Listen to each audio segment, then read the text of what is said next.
Hey y'all, welcome to Geek Freaks. I am Frank, and I'm joined by Thomas. Hello, everybody. Today we're going to be focusing on D23. We're also going to tap in on some X-Men 97 and discuss the Lanterns.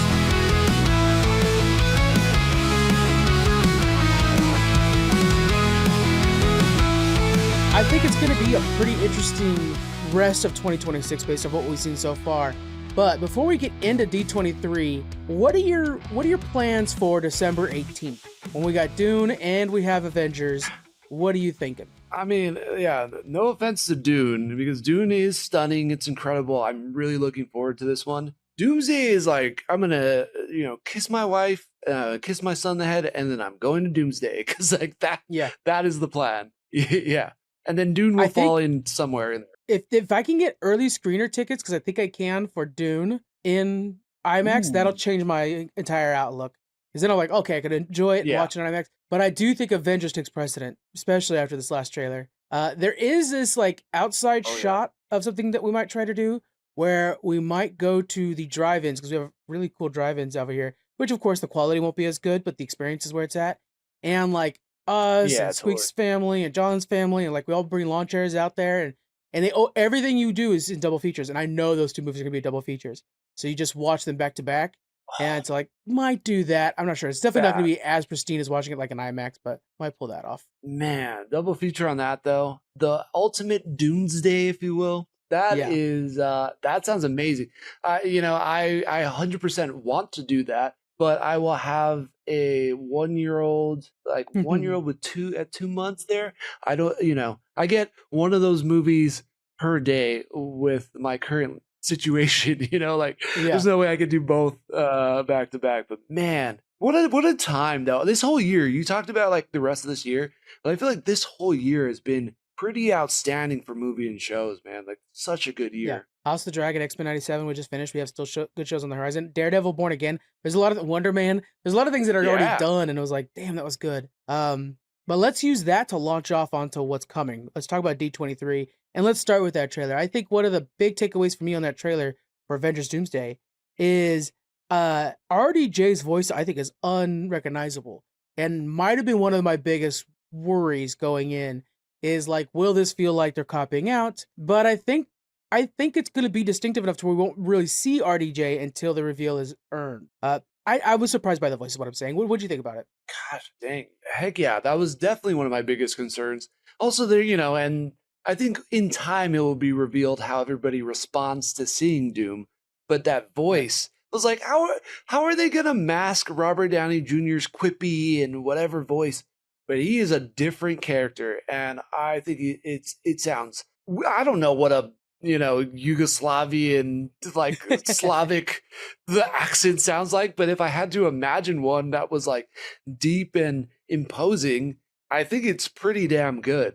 So, I love it. I also liked in this one seeing more of the characters together in different situations, really feeling like this is the first time where I felt like, oh yeah, this is an Avengers movie. It's one thing that they're all going to be fighting together, but I don't know. This one, it felt like, oh, all hands on deck. We all have something to do, and we all need to be at our best to win this, which is so hard to do, I think, in movies. But they've nailed it. I think for at least 4 times before, so I have no reason to doubt this one. Yeah, it does feel like the thread's high enough. There's even this thing where, like, I think we're piecing together a lot of the story, where, like, maybe Victor destroyed the planet that the Fantastic Four are from, because they definitely have this past relationship.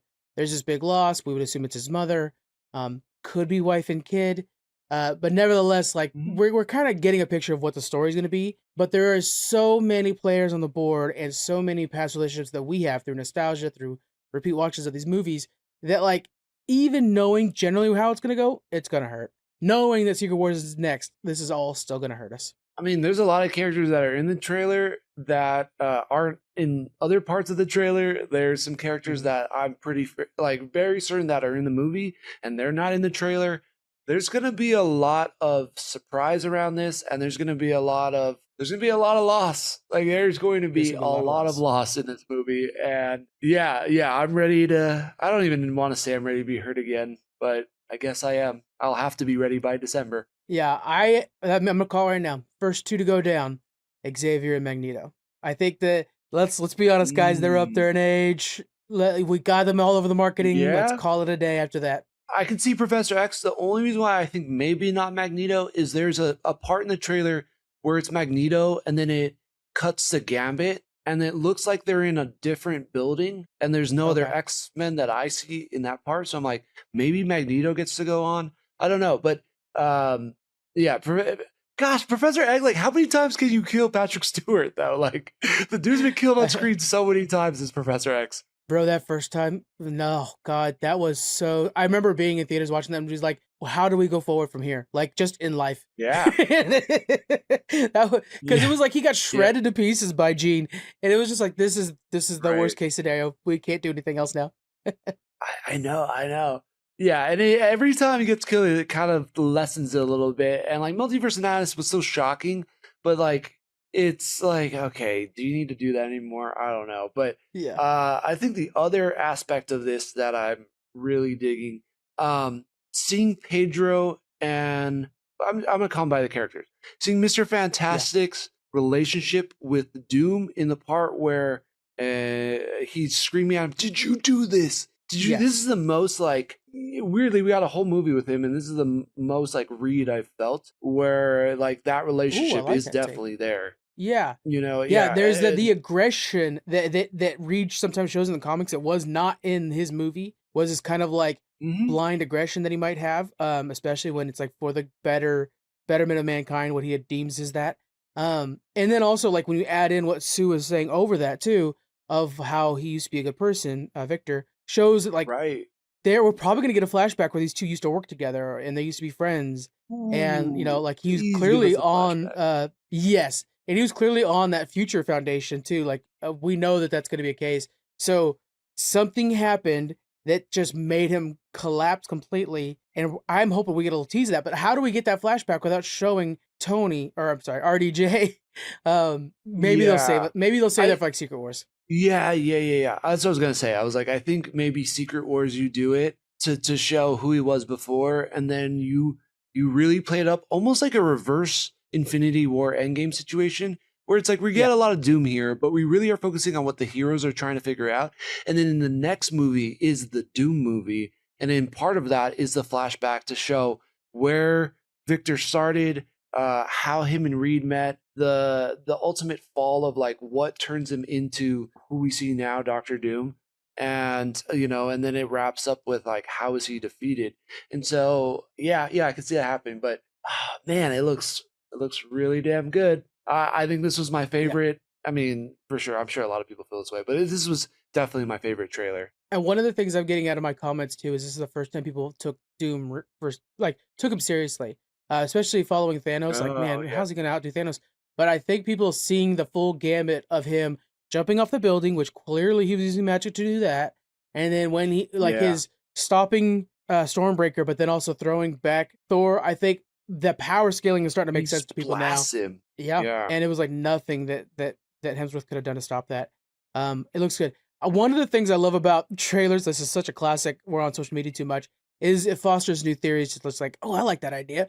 And one of them I thought was like, I don't know if I like the idea, but interesting, is what if Tony Stark Iron Man is the only Victor Von Doom variant that was good and all the other ones are bad? Have you heard that one yet? Yeah. I have it. I like it. It seems cool because it makes Tony even more special. And it makes him like the one oddball, that crazy guy, you know, that launched this whole thing. He was the one in a bajillion person that, you know, was actually good. And then makes him just, I think it even lifts Tony Stark, you know, RDJ's Tony Stark up even higher. So yeah, I like it. Yeah, that's always good. Okay, let's go ahead and start looking at some of the other stuff. I know we could be talking about Avengers like literally all day. But we have a reveal of our X-Men cast, and I think all around pretty good. I'm a little worried about our Xavier, but I'm very excited about our Sinister. Is there anybody that's really standing out to you? Yeah, so I love the cast. I think everybody looks fairly comic accurate, I'll say that. Now, you know, people, I think we live in a time where, at least online, people want the actors to look like the characters. And that is so fair. I appreciate it. It feels like it checks a big box. I guess my thing that was like a little curious and I'm on the fence about, even though I think she's phenomenal, as someone who recently watched Obsession, is Inde Navarrette. Like, she is such a good actress. And actually, I was surprised because I watched Superman and Lois, and I didn't think she was that good of an actress in that show. Although I had nothing to say bad to say about her. Yeah. I thought she was perfectly great in the show, but I also now think maybe the writing wasn't perfect for her. But man, was she so good in Obsession. Everybody knows that. I don't know how that rogue is going to work in a sense. Like, it just feels a little bit like making her kind of fit that role, which I'm not angry about. I'm also not saying she can't do it because I think she can. But I think the rest of them are just so comic accurate. And then a lot of them have done Broadway. Broadway doesn't mean you can be a movie star, but it does show that you have some chops and that you can keep something going and just really play it out. And so a lot of them have that theater background. Yeah, I think they look great. Let's talk a little bit more about Indy. I think Indy, first off, the casting for her is just being like, she's hot right now. This is a good way to start our X-Men. So there's that level I think we have to understand. But also when I see her, I see a very young Rogue. I see a Rogue that was like on the streets thieving, maybe closer to Sister of Nightcrawler Rogue, into the little Thieves Guild stuff, maybe even tricked into Magneto's side Rogue. So I don't see the full-fledged Rogue that we see in X-Men 97 or in the comic books nowadays. I think I'm seeing a girl right now who's like wearing gloves and very careful and a little worried about her own power and just kind of coming into her own adulthood. So well said. It's funny though. I think my worry is the same worry I had about Robert Downey Jr. Besides, how are they going to deal with him looking? Is like, how is she going to sound? Because Lenore put out such a sweet post to her saying like, congratulations, and I think you're going to do an amazing job. And they were like, commenting back and forth to each other. But I just I hear Lenore's voice, and I'm like, I don't know if I could hear Lenore's voice coming out of Indy. Not that it needs to be that, but how are they going to blend this? I think that's my only concern, which isn't even that big of a concern. But bro, I hear Lenore's voice when I read Rogue in comics all the time. Even though I love the old X-Men movies, and she's not Rogue there. So it's like there's the ability to separate the two, but yeah, you're hard because it's like Lenore is distinctively Rogue now to the point where her book is named after Rogue and stuff. Yeah, that's gonna be tricky. Yeah. Christopher Abbott though as Professor X, that's the one I have the biggest complaint about. He just does not give off those vibes for me. I think he's a little bit too young for the role. I'm a little worried about this. And they also said, by the way, that Magneto is not going to have a Holocaust background because he's going to be too young for that background. So Magneto, we could presume, is going to be the same age as Christopher Abbott. Wow. I did not know that Magneto won't have the Holocaust back. I don't know how you can even do that character without that. I mean, I know people have given so many other scenarios, but there's been a bunch of genocides and all that stuff. But yeah, they'll find another one. I just feel like that's so pivotal to his character. So I think that's pretty interesting. Right. But Abbott, I'm not as worried as I think maybe other people are. I didn't watch all of Girls, but Girls was one of those shows that Christina would put on and she watched it all the way through. And I've seen some scenes with him. And it doesn't mean I've seen his whole Rolodex or I've seen him in a bunch of stuff. But he comes across very intelligent. And he also comes across very stoic, and at the same time, kind of kind and open. So I do think it could work. He almost does give me a little bit of James McAvoy, and I like it because he is kind of he does fit the New York scene. So there's a lot of pluses for me with him as Professor X, and I don't know, I'm not as worried about him in that role as, I don't know, maybe some other people. Yeah, you know what? I think I'm putting too much Patrick Stewart on him. I'm having the same problem you do with the Rogue, I think. Because I'm sitting there he's not Patrick Stewart enough. Well, Patrick Stewart wasn't Professor X enough sometimes. And that kind of someone who actually is a socialite many times. And for sure. We see him, hobnob in space and stuff. So there is something there. Maybe, you're selling me. And the guy's in the comics is hooking up with a lot of girls. If you have not picked up a bunch of X-Men comics, he gets with a lot of girls. I mean, disability be damned, good for him, and it doesn't. It's awesome. He has some swag, and so I think Abbott has some swag.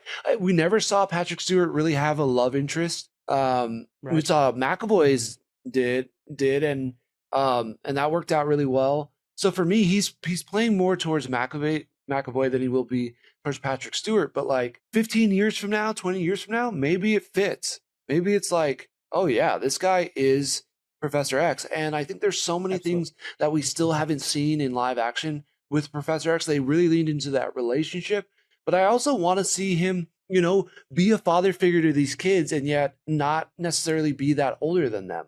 Or I also want to see him kind of manipulate things. And I also want to see him be that rich kid from New York that chose to be a good guy and be like, you know what, the money's not everything. How do I like protect my people? And I don't know. I feel like a lot of gravitas from him. Again, not in the same way Patrick Stewart is, because he's in his own category. I mean, like he's his own thing. Like I don't think you can kind of touch this Professor X. I think all you can do is be different, and I think he could do it. So I have a lot of faith that he might be a great choice. I remember exactly where I was driving when I heard on the radio. This is back when he used to listen to radio when you go to work in the morning, and not podcast. But they had announced Heath Ledger playing Joker, and thinking like the guy from A Knight's Tale. That's I don't know about this guy. Maybe if he smiles right. Yeah. Now the best Joker, I think. Like he's so freaking good. Mark Hamill could test it, but absolutely, like what I'm saying. So like sometimes you just gotta trust the casting and see how this person's gonna play it out, and it might end up being something like even Joaquin Phoenix's Joker too. Like. You're right. Like, it doesn't mean you have to be the next Patrick Stewart. You just got to give something new to the role. And so maybe it's trying it up. Yeah. And I think that character is ripe for exploration. Just like you were saying with Rogue. Like, you're right. I think they could totally do a different spin on it. My heart right now, and we're going to, I think, talk about it, is like X-Men 97 is the goated X-Men project for any type of media, any type of like movie or show. It's X-Men 97 for me, or I guess X-Men the animated series is still like my peak X-Men thing outside of the comics. Yeah. All right, we're going to talk about the next two castings for X-Men because we can't ignore them. Then we're going to go, let me just kind of give a kind of a rundown what's going on. Then we're going to talk about Vision Quest, and I think that's where we'll wrap up D23. Everything else we talked about on social media and on our website if you guys want to check those out. But Maya Boyd, her ability to capture a stage, when I was seeing her, because after these are announced, you start looking into them, and she sings what she sings. It's like gorgeous singing, but also when she's doing that, I'm like, that's Storm calling to her surroundings. I'm like, that's it. That's her bringing. Like we just got done seeing her use solar flares. I'm like, yes. So there's something there. I think it's a nugget that's there. Definitely, yeah. Like she's kind of the Mon Vellani in this, or Mon Vellani's situation, right? Like she hasn't really had a lot of.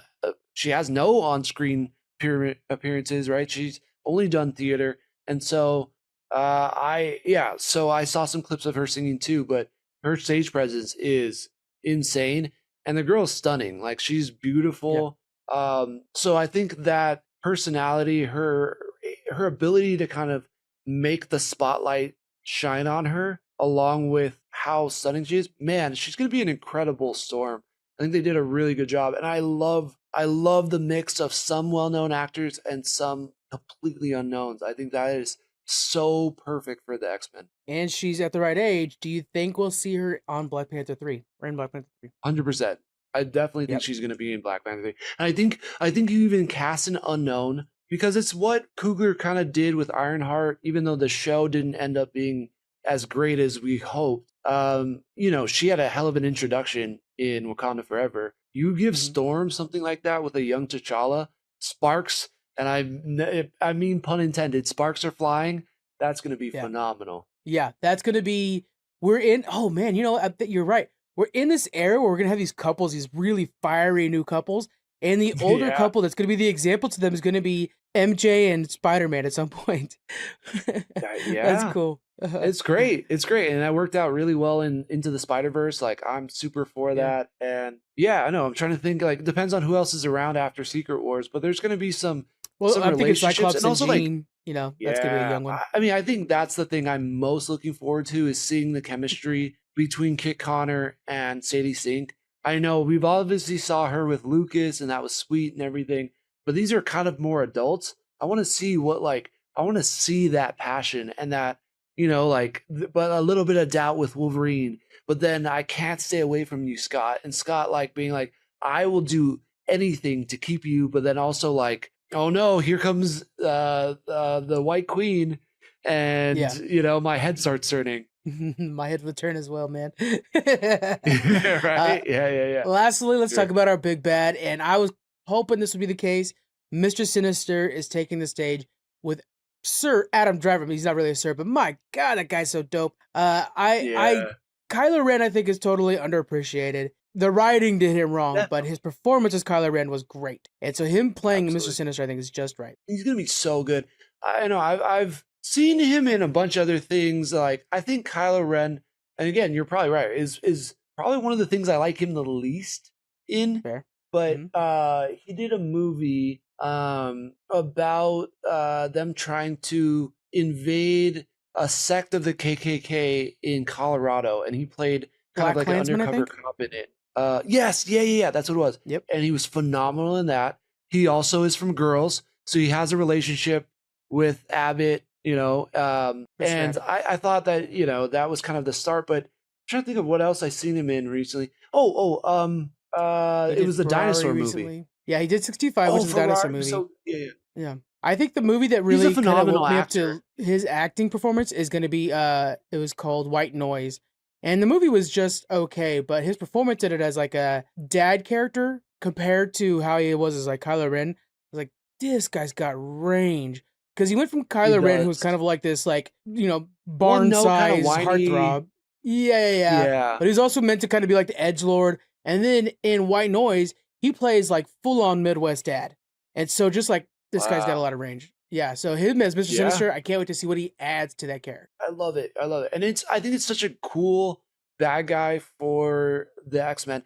And I will say they perfectly keyed it up in Spider-Man Brand New Day recently with talking about the different genes and selecting different genes and Mhm. eliminating some of them. And that's all Mr. Sinister's stick right there. It's all gene manipulation. It's all how do we progress mutant kind? What kind of powers can I evolve? How do I merge things? And then he does it in this like sadistic way. So man, and then you give Adam Driver that as like this crazy kind of scientist who's lived forever.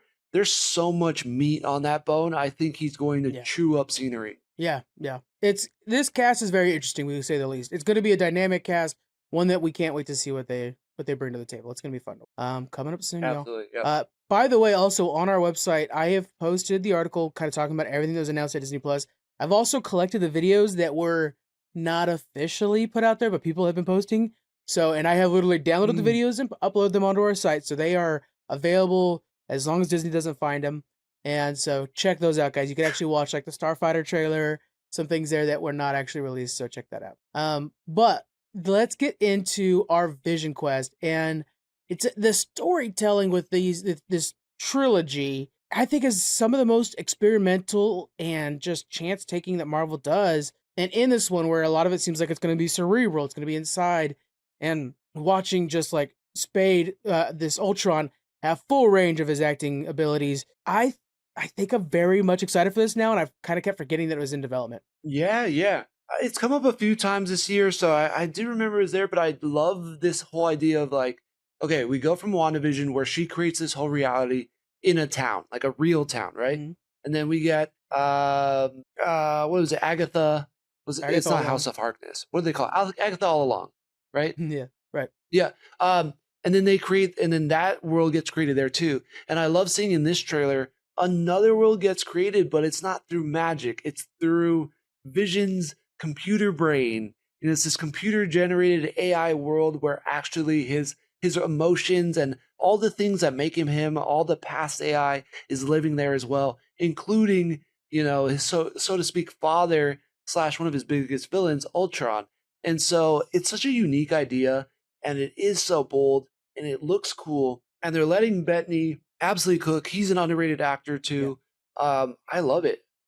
My only fear with it, and granted, WandaVision wasn't a big action show, and Agatha wasn't a big action show, but like I do want to see Vision kind of being a badass. So I don't know. I just hope we get some scenes with him Yeah. being cool. I just think that's not what this vehicle is. I think that's, if Vision presumably gets out of this, we'll see him do a lot of action in Secret Wars. We didn't get to see him in that big fight in Doomsday, or I'm sorry, in Endgame, because he died in Infinity Yeah. War, like the right way, or really died. But like to see him actually fighting alongside Captain Marvel and like that would have been incredible. We just couldn't get in there because of storytelling. Yeah. And I think we'll have to wait till Secret Wars for that kind of thing to happen. In this one, we do see a little bit of combat, and we actually see a new suit for him, which looks cool. The villain is the Paladin, and he's just a throwaway villain. He's not going to be a big threat, I think. I think the bigger threat might be, again, going back to that cerebral thing of like trying to keep Ultron under control and hopefully failing. I hope the bad guy Ultron wins, because I want Ultron out and being Ultron from the comic books, So Yeah. It'd be so cool to have the Ultron back in the universe and then just like fighting and give the Avengers another threat again, which would be cool because it's like we've definitely missed Ultron. I like it. I don't know anything about that villain, so I'm kind of open to whatever they give us. Is this also Jack Schaefer that is show running this one? No, Jack had to leave this one, so it's not Jack Schaefer. That is a little worrying. Okay. But yeah. Okay. All right. Well, it looks great. I can't complain. I'm excited about it. It does look good. By the way, if Ultron does get out, just a heads up on the future of him. His like big arc that eventually he does. First off, there's the Hank Pym stuff. We could maybe see some of that. But the main thing for him is that he goes to space and becomes the leader of a like almost like a god computer for an entire society, and then attacks Earth with that. So he kind of does the Brainiac thing. That's why I kind of want to see him become Brainiac essentially. Wow, I'm all for that, man. We can get around to that. That'd be sick. I'm in. Let's see. Okay, so we had Vision Quest. What was the other thing I wanted to make sure to touch on? I think that's pretty much it. We had the Ahsoka trailer. It did not give us much. What's that? Oh, Starfighter. Yeah, we had our first look at Starfighter, and it feels Andor-y, which is one of the biggest compliments I can give to a Star Wars project. Did you have a chance to watch some of the footage? Yep. Yeah, I did. Ryan Gosling loves his cool jackets, man. He always has a cool jacket or a cool sweater, and he's got another cool one with the whole, I'm pretty sure it was the Rebel Alliance kind of symbol turned into a skull. Upside down with two blaster rifles crossed on the bottom of it. And it was like, that will be a it is blaster rifle? Yes. Wow. I thought those were like, I was like, are they bones? But the blaster rifles is a sick touch. That's awesome. Yeah, so that'll be owned. That'll be a shirt that I wear for sure. If I have to make it, I will. Yeah. I'm just kind of going through everything else here. Yeah, there was a lot of good stuff, guys. Oswald, Kingdom Hearts updates, Bluey's getting a movie. But I think overall, Coco 2. Ooh, yeah, Coco 2, which is gonna fucking shatter me, man. That first one, it's still. I mean, I can't watch that ending. I just can't watch it. I know. But it was I was crying before I had a kid, so I can only imagine now if this isn't gonna be fun. Yeah. That's Dad mode makes everything a little bit harder that way. Let's shift gears and do some reviews. Let's touch on X-Men 97. We haven't talked since the finale of that, and I just want to kind of get your gut reaction to how that ended. So I think, if I was ecstatic, like over the moon about season 1. I know so many people were. I was actually surprised by how excited people were for season 1, and how many people liked it. Not just because I wasn't sure how many people would actually watch it, but this season, very excited too. And there were so many good moments in it, but I felt like the speed run of season 1, where they were moving through things so quickly, they had a lot of payoffs there. I feel like the payoffs weren't as strong this season. And so that was a little bit of a bummer, I would say, but there's still so many cool, awesome moments, like with having Gambit at the end, Jubilee having a cool thing with, I don't know, now it's been a second since I've watched it, but Wolverine fighting Psylocke was epic. Yeah, that one, that was, it felt cool in a sense, but also, I don't know if it felt earned in a way. Agreed. Yeah, I don't know. What was your thoughts on finale? Two things. First off, the pacing shift was so dramatic, I would argue jarring, where like that first season, Inferno was like in one episode. That's crazy. But it was like fun to watch something that fast. And this one really had a downshift. The ending, I felt like I rewatched it because I was recently on the Vigilante Vibes podcast, guys. It should be out this week. Make sure you guys check that out, me and Megan. So I rewatched the second season real fast just to kind of revamp for that. And I was like, man, this first like 4 episodes, or at least the stuff that's in ancient Egypt, that's some peak television. Big lull happens. It was good. And then we have the conclusion that kind of felt like it was a conclusion to the stuff we got in the beginning. And like everything in the middle didn't feel that impactful, really. It told story, but it wasn't that much. Wasn't that important. And I just think that like one of my biggest complaints is that as a comic book reader, yes, I know everybody comes back. Nightcrawler will be back at some point, guys. What I need is for the characters to not believe they're coming back. And I thought it was way too fast for Rogue to be like, we could get Gambit back. We just have to do this. It's like, no, the idea of resurrecting somebody needs to feel impossible to you. Not just like, I know we can do this. And yes, this Rogue has seen resurrections already before. I mean, yeah, so many times, right? I'm thinking of the old animated series. But still, this needs to feel impossible to you guys, and I just did not get that. I felt like it was like, yeah, this is all we have to do. We've done it before, let's do it again.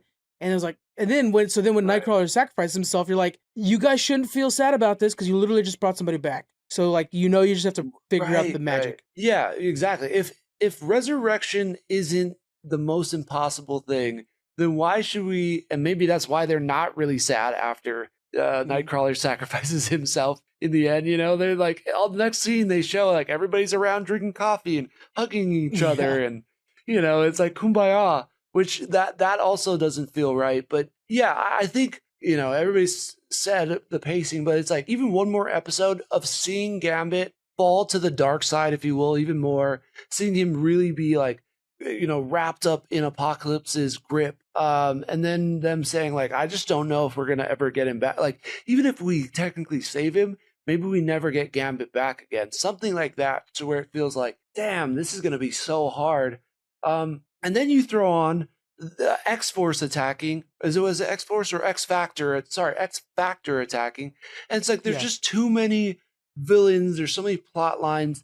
And then all of a sudden, hey, let's just throw in a Celestial in the mix. You're like, what? Like, I just think there was so many things that deserved a little bit more time, and I think they would have hit, but we just didn't get enough time to like sit with them.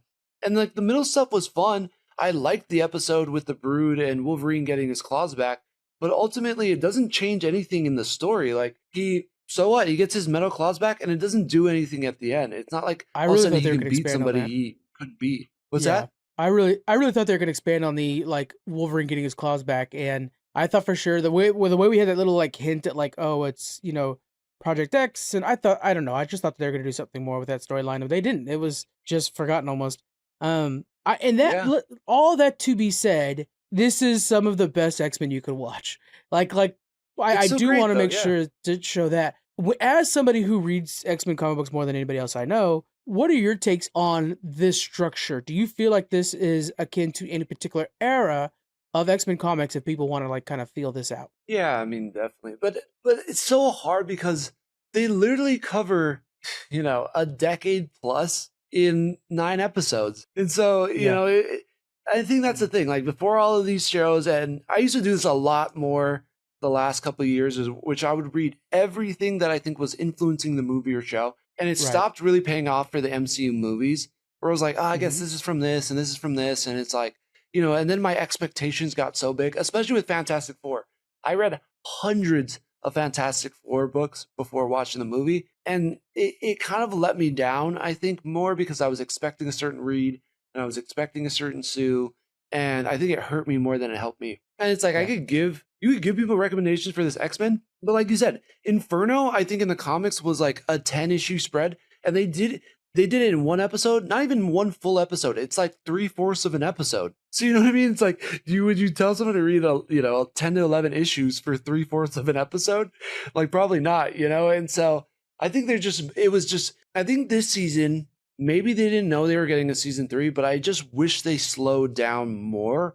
Or maybe, and this sounds crazy to say, and I've seen this going around on the internet, people were like, with Bo DeMeo, there was all this drama about all these things he said online and threw Disney under the bus, and who knows really what happened, but it just felt a little bit like something did change at the end of the season, because maybe leadership changed, and I don't know if that was a good thing. I think Bo DeMeo still had enough of a hand on this, but you're right. He's definitely, his presence is missed, and it's a shame because it's one of those things we talk about often where it's like, creator and the drama. Like, how much I wish so much that we could have Kang, the Kang that we were promised. And it's like, Jonathan Majors has stepped in so much shit. I wouldn't want him to touch anything Marvel again, but we're missing out on this character now because of him. And that He Who Remains, I think, was some of the best written dialogue in Marvel. And unfortunately, it's all for naught. And yeah, I think we might have been feeling some of that with Bodemayo in this too. And you just have Yeah, to I like. stick by your principles sometimes. Yeah. They, I guess he did. I don't really know the whole scene, so I'm not even gonna get into like whether he should have been in charge or not. But it just feels like somebody just took over what was written and then just like changed up some things because I don't know, because of a business decision. And I think that's the hard part when you have something that's so beloved. And season one was so tight. There was that episode where some people didn't love with Jubilee, but I think it's now paid off even more. It was definitely paid off in the finale of season one. I think it's paid off even more this season with Jubilee.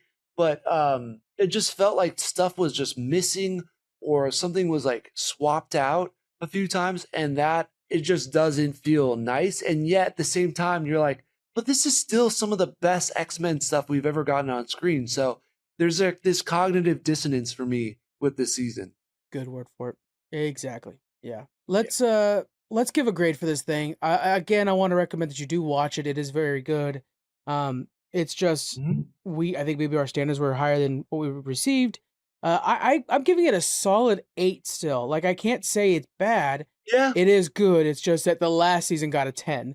So this one's sitting at an 8. Right. 100%. And that's funny. That's exactly the score I was going to give. And the reason why, too, I mean, we've talked enough about like the story and story structure, but I think it's like the performances were still phenomenal. Like when, and even when AJ comes back as Gambit, like hearing that voice and then like the different tones or hearing the pain in Rogue's voice, even Cyclops, like I don't know the voice actor's name off the top of my head. That guy's phenomenal. Like that's a fantastic Cyclops voice, and Cable as well. And all the Nightcrawler stuff, like those performances and the pain you hear in Nightcrawler when he has to bamf Creed away and he leaves him in the snow. He's like, listen, I'm not going to kill you, but also I don't have to save you, was phenomenal. You're like, damn, that hits.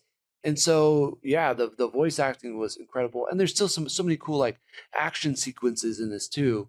So yeah, for me, it's still an 8. Yeah. Ray Chase, by the way, voices Cyclops. Ray Chase. Job. That's right. Yeah. He's killing. He's so good. He's got a great He voice. really is. Yeah. I when you're talking about voice acting, of course, AJ is somebody we're extra fans of because he's been on the show.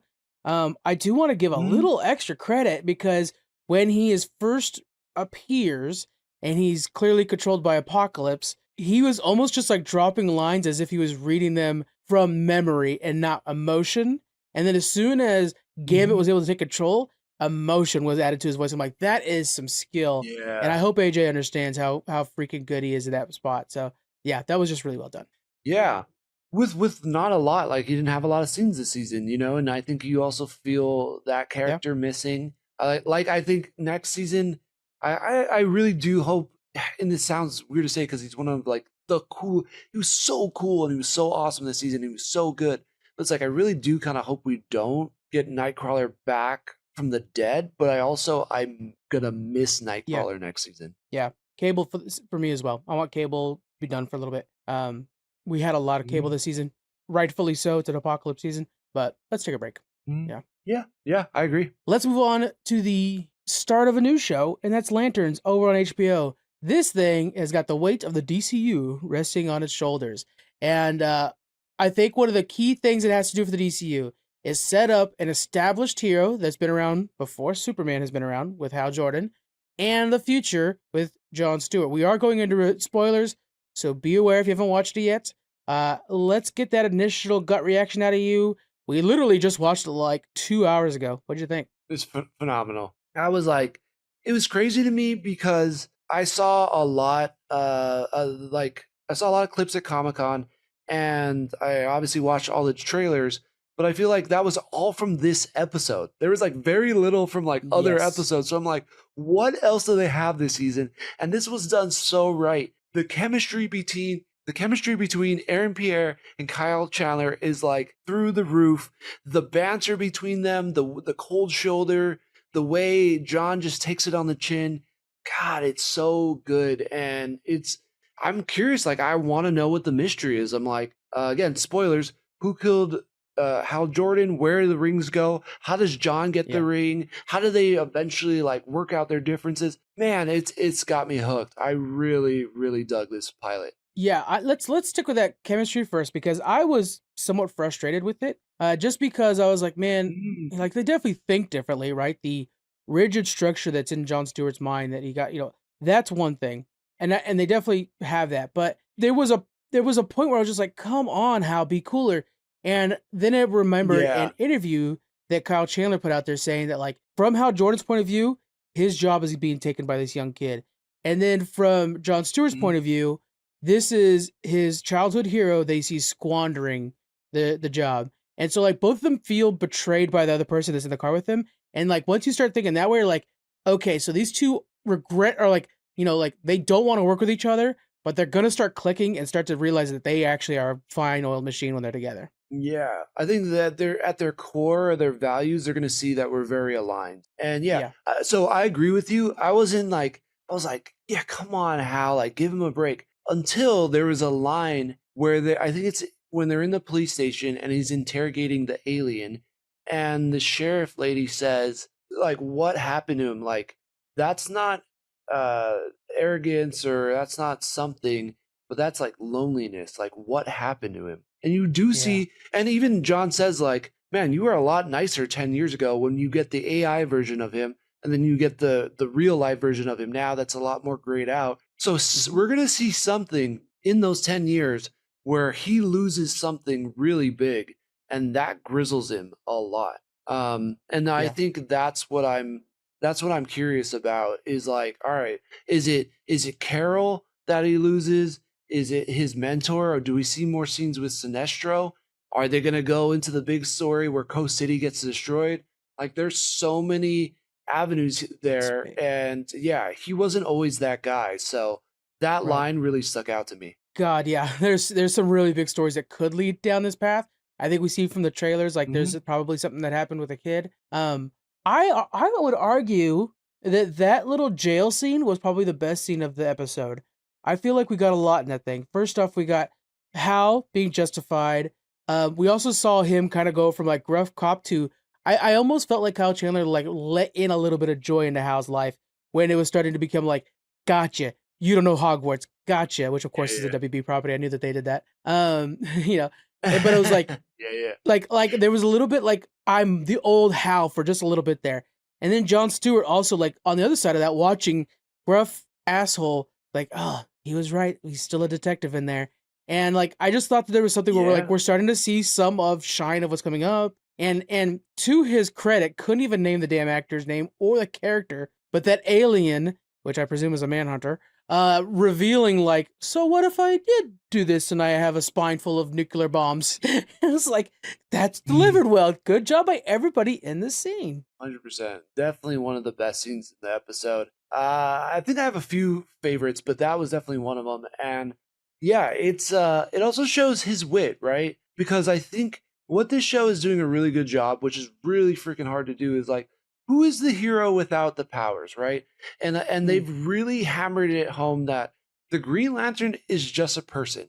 I think one of my true favorite scenes in this episode is in the first 5 minutes, where you see all the boys watching the TV, and you see the young Hal Jordan, and he looks at the screen and he's like, I just want everybody to know I'm just like you, and I'm just a regular guy. The only thing that does set him apart is that he has more will than anybody in the planet, right? And other than Jon Stewart, and I guess we'll have some Guy Gardner in there or whatever. But it's gonna be so I love that they're playing into like, who are these people without the power, right? And then you get to see a lot of wit in there with him in the interrogation scene. So that was super, that was just nice. Cool. I felt the way they're hammering home the question so much that it's actually a false narrative coming up. I think that Hal Jordan has practiced that speech about how he found his ring, or how he got his ring, because he told it to kids in the mall, he told it to girls at the bar. He's told that speech too many times, and I don't think that he was asked, do you have fear? And his response was like, no, I have no fear, kind of thing. I think he was afraid. Yeah. And I think he got the ring thinking he was not the right fit for this ring. And so when Jon Stewart lived his life trying to live up to his dad, who was still calling his dad, by the way, to get his okay. A dad who was shooting a fucking apple off his head, and those bullet holes go up that thing. So he's been doing it since he's a toddler. Bad dad alert. God damn, that was crazy. Sorry. Well, it's funny. I was asking Christina. I was like, either that's the best fathering ever, or like the worst. I don't know yet, because like it obviously worked for him. Yeah, but what was Christina's response? Don't do that. Pretty much, yeah. You like, I would kill you if you tried that for sure. Totally. Yeah, of course.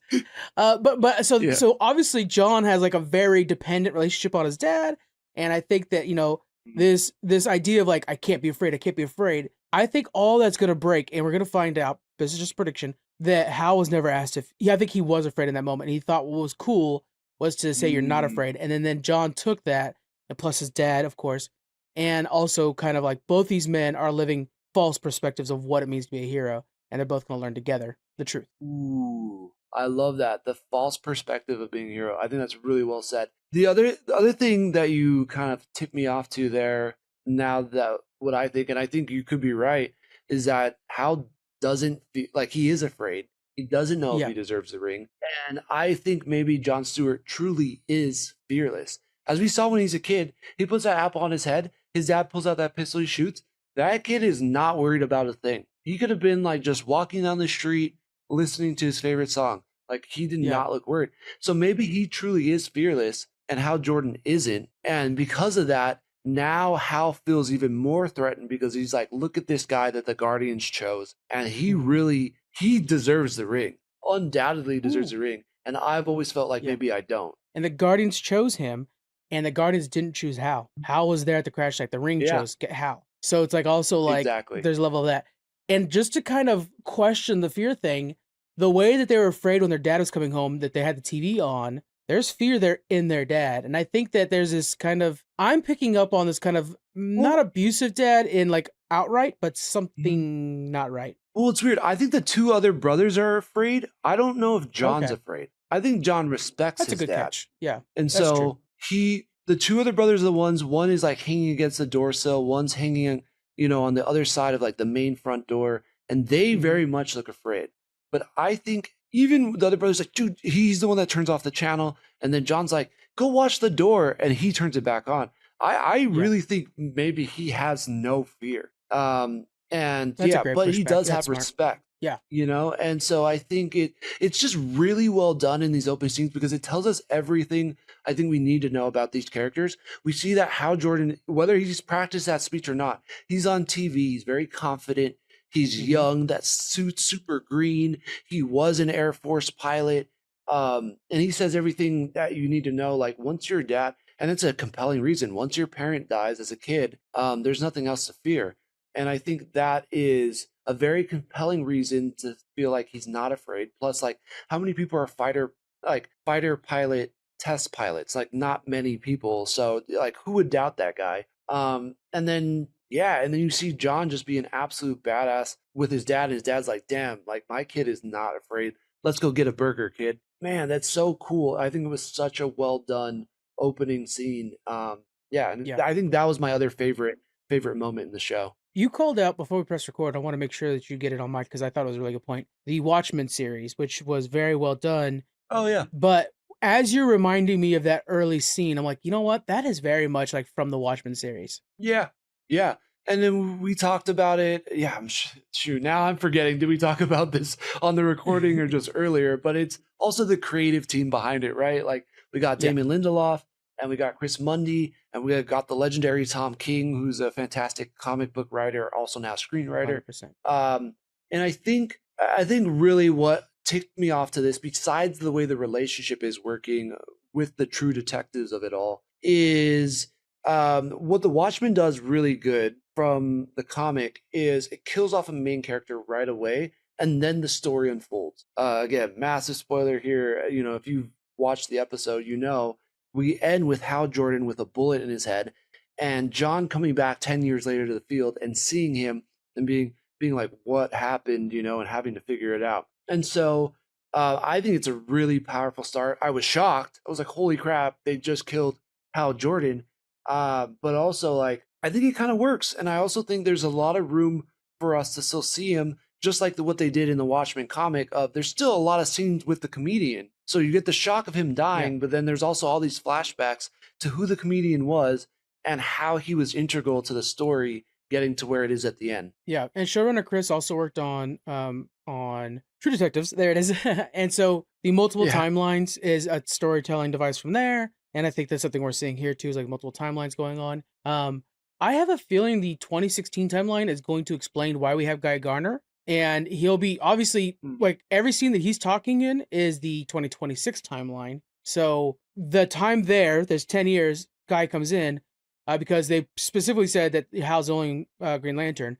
And I think whatever happens in 2016 will be like, hey, there needs to be another Green Lantern. There needs to be another backup that's not John Stewart. Yeah. I think we, actually, I got a big prediction now. So, yes, right. I think Hal Jordan loses the ring. I think maybe John Stewart goes off-world, because in the comics, he gets to go off-world and he has his own sector. And so when we get around to 2026, Guy Gardner is the only Green Lantern because Hal's now dead and John Stewart is off planet. He's in a whole different sector.